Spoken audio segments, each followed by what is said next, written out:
Appeasement School, also called the Penal Substitutionary Atonement.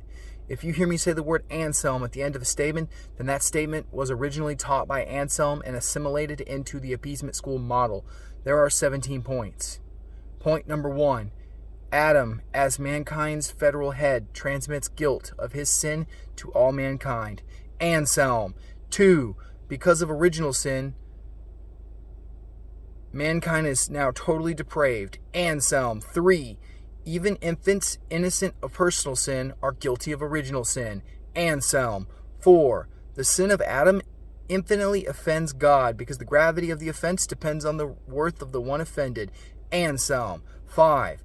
All sin is to be understood as a debt we owe God for the crime of having dishonored him. Anselm. 6.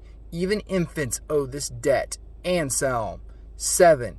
In the Old Testament era, God insists that this debt be paid by the one shedding of an innocent animal's blood. Appeasement School. 8. God could have redeemed man by simply act of willing it. Anselm. 9. But God cannot forgive sin without first punishing the sinner. Anselm. 10.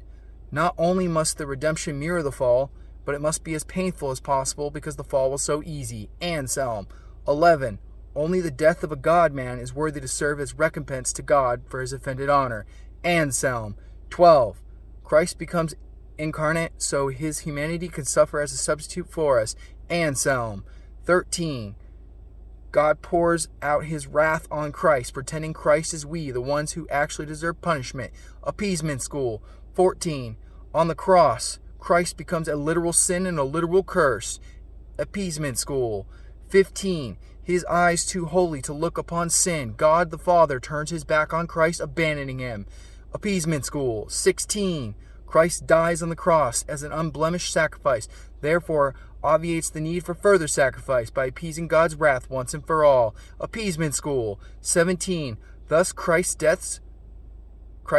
death ransoms us from the wrath of God. Anselm.